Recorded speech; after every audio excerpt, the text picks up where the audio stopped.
visto que Dios ha puesto una pausa al cronómetro profético de Israel. Cuando la semana 69 se cumplió, allí Dios manifestó el misterio que había estado oculto en los siglos pasados, en las edades pasadas, refiriéndose precisamente a la iglesia, el cuerpo de Jesucristo. Allí Dios paró su trato con Israel. Pero cuando la iglesia sea arrebatada, es entonces que Dios volverá a tratar con Israel. Como lo dice Romanos capítulo 11 a 25, que cuando haya entrado la plenitud de los gentiles, todo Israel será salvo, porque irrevocables son los dones y el llamamiento de Dios. No ha desechado Dios a su pueblo en ninguna manera. Lo dice enfáticamente allí, capítulo 11 de Romanos. Entonces, Dios está ahorita en pausa con Israel. Ahora está tratando con la iglesia ese misterio que había estado oculto en el pasado.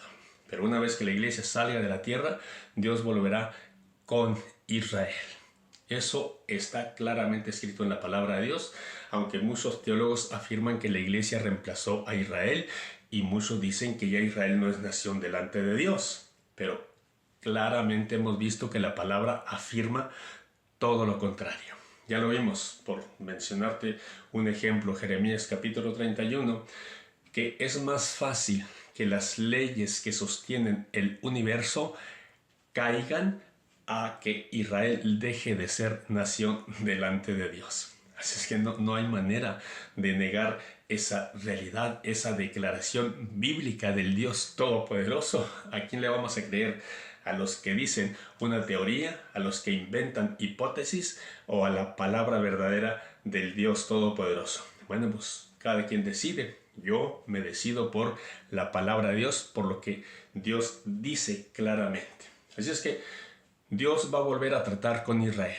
Y ese trato es precisamente la semana 70, que ya tú lo sabes de sobra, se refiere a esos últimos 7 años de la historia, cuando Jesucristo va a aparecer al final de la guerra de Armagedón.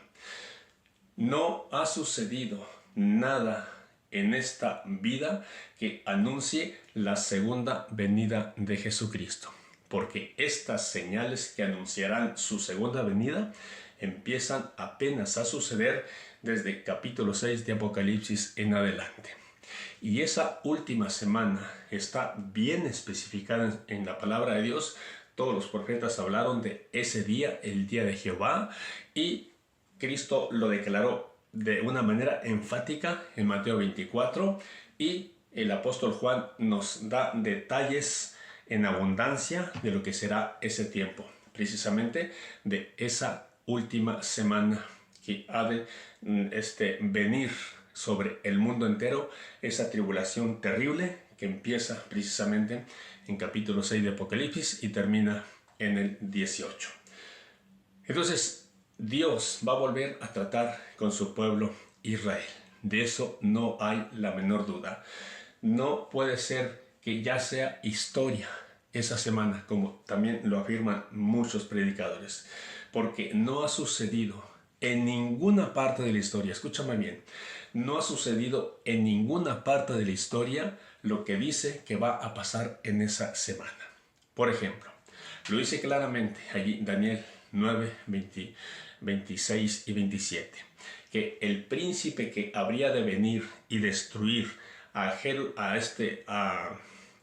Jerusalén y al santuario iba a confirmar un pacto con muchos, en este caso con los judíos y con los árabes. No hay absolutamente ningún registro histórico que nos diga que un príncipe europeo, concretamente romano, haya llegado a Jerusalén y haya hecho un pacto de 7 años con muchos, es decir, con judíos y con árabes.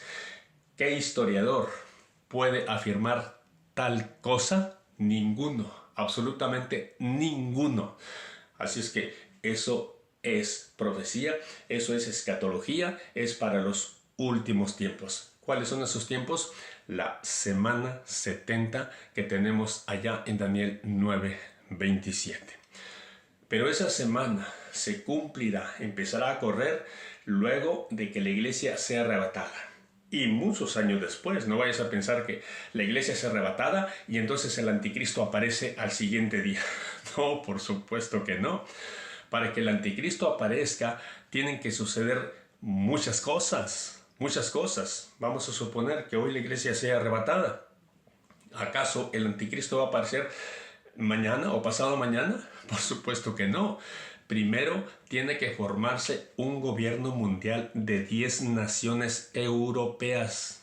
Tenlo bien presente, 10 naciones europeas, 10 reyes europeos se van a confederar. Eso lo tenemos claramente en Daniel capítulo 2 y Daniel capítulo 7. 10 naciones gobernarán al mundo en ese tiempo final.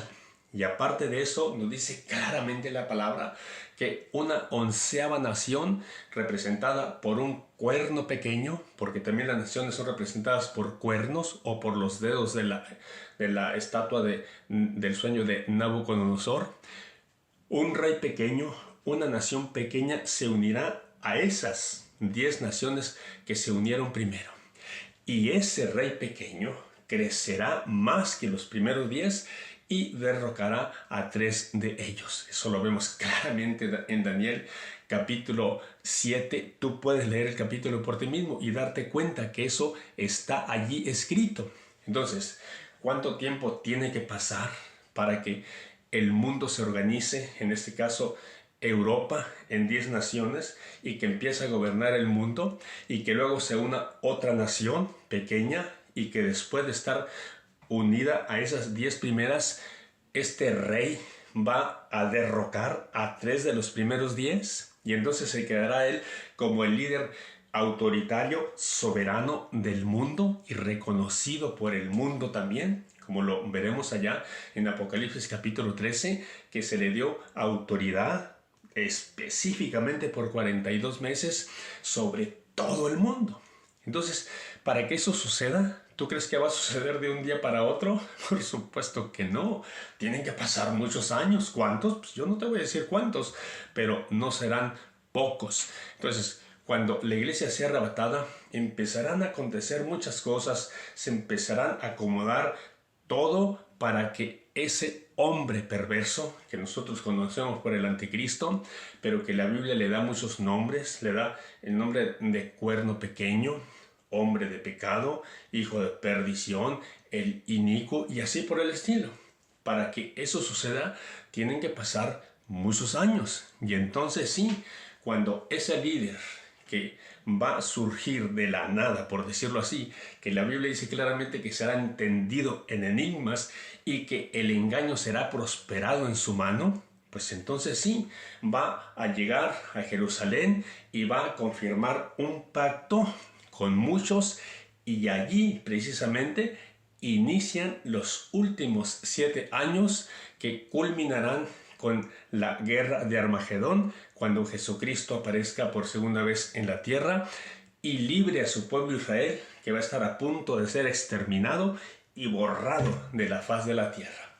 Allí es donde será la victoria mayor para el pueblo de Israel, liberados por su Mesías, a quien ellos reconocerán en ese entonces, como va a suceder y como lo tenemos claramente ahí en Zacarías capítulo 12, que se volverá este pueblo con todo su corazón, con un llanto grande cuando vean a su Mesías que traspasaron y que rechazaron.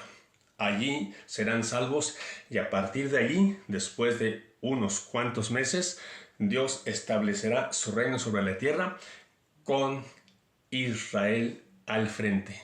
Jesucristo reinará desde Jerusalén y en ese entonces, por supuesto, nosotros como iglesia estaremos también reinando con Él en el mundo entero. Porque para eso dice Dios que nos ha salvado, como dice allí Apocalipsis capítulo 1, versículo 5 y capítulo 5, versículo 9 y 10. Reinaremos con Él.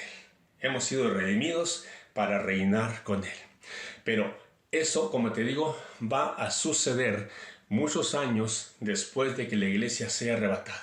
Tienen que pasar esas cosas, y más que te voy a especificar a medida que vamos avanzando en nuestros estudios. Pero que la iglesia no estará aquí en la gran tribulación en ese tiempo final, eso está claro. No necesito abundar mucho más sobre el tema, ya lo he explicado de una manera amplia. Entonces, Cristo llevará a su iglesia al cielo y el mundo empezará con una convulsión tremenda, acontecimientos tremendos que van a empezar a suceder para irse acomodando para los últimos 7 años de la historia, que será el peor horror que el hombre haya visto sobre la tierra. Y esto empezará precisamente a partir del capítulo 6 de Apocalipsis, cuando el anticristo aparecerá montado en un caballo blanco. Sin duda que se refiere a él.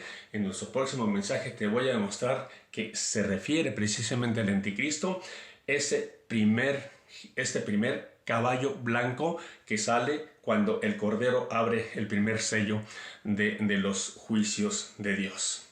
Allí es donde va a empezar precisamente esos últimos 7 años, esa semana 70 profetizada, acuérdate, sobre Israel. Es sobre él que está profetizada esa semana y se va a cumplir. La iglesia ahorita está entre la semana 69 y la 70. Cuando la iglesia salga de este mundo, como te digo, van a pasar algunos años, para que entonces este hombre perverso surja y tome el control del mundo. Eso va a suceder sí o sí. Entonces, esa semana 70 está pendiente y es para tratar a Israel. Como dice Jeremías capítulo 30, versículo 7, aquel día dice, ¡ah, cuán grande es aquel día! Tiempo de angustia para Jacob. Acuérdate, Jacob se refiere a Israel. No hay manera aquí de errar. No necesitamos adivinar. Y luego también Daniel 9:24, lo sabes bien, esas 70 semanas están determinadas sobre el pueblo de Daniel y la ciudad de Daniel, los judíos y Jerusalén. Y también Daniel capítulo 12 dice que el pueblo de Daniel será liberado en ese tiempo de esa tribulación. Y Jesucristo dice allá también en Mateo 24:21 que habrá gran tribulación cuando nunca la ha habido, desde el principio del mundo hasta ahora ni la habrá. Y se está refiriendo a los judíos, que les anuncia allí que cuando ven la abominación desoladora de que habló el profeta Daniel, entonces el que lee entienda, y sabían perfectamente a qué se refiere a Jesucristo. Entonces esa abominación futura va a suceder y está relacionada con los judíos. Y también Lucas capítulo 21 verso 23 dice, Cristo, habrá gran calamidad sobre la tierra, dice, e ira sobre este pueblo. No hay manera de errar. Este pueblo hace referencia precisamente a los judíos. No hay manera de equivocarse. No hay manera de decir, ¿qué querrá decir esto? Es que allí lo está diciendo. Así es que esa semana 70 está pendiente. Va a empezar a suceder precisamente cuando Jesucristo abra el primer sello y aparezca ese caballo blanco, y aquel que lo monta dice que trae un arco y se le dio una corona y salió venciendo y para vencer. Entonces, la tribulación, esos últimos 7 años de la historia hasta el Armagedón, estarán marcados por el engaño, por el anticristo, que vendrá diciendo que no habrá guerra, porque lleva un arco pero sin flecha, y se le dio una corona, símbolo de victoria, y se afirma diciendo, salió venciendo y para vencer. Ese es el último tiempo que iniciará con la aparición de este hombre perverso, de este hombre que ha de implantar el horror que jamás el mundo ha visto, porque es precisamente canalizado el odio de Satanás por medio de este hombre de pecado. Lo dice claramente Apocalipsis capítulo 13, versículo 2, que el dragón le dio su trono y poder y grande autoridad. Entonces el anticristo va a ser una persona ungida literalmente por Satanás para llevar a cabo ese tiempo final de gran tribulación que se ha de llevar a cabo en esta tierra. Pero sobre todas estas cosas, no creas que el Satanás es el que tiene el control o que el anticristo y el falso profeta son los que tienen el control. Por supuesto que no. Es Dios que está llevando a cabo el cumplimiento de lo que Él mismo anunció, que dijo que iba a pasar. Entonces seguiremos con nuestro estudio de este interesante tema. Hasta la próxima, si Dios quiere. Que Dios te bendiga. Amén.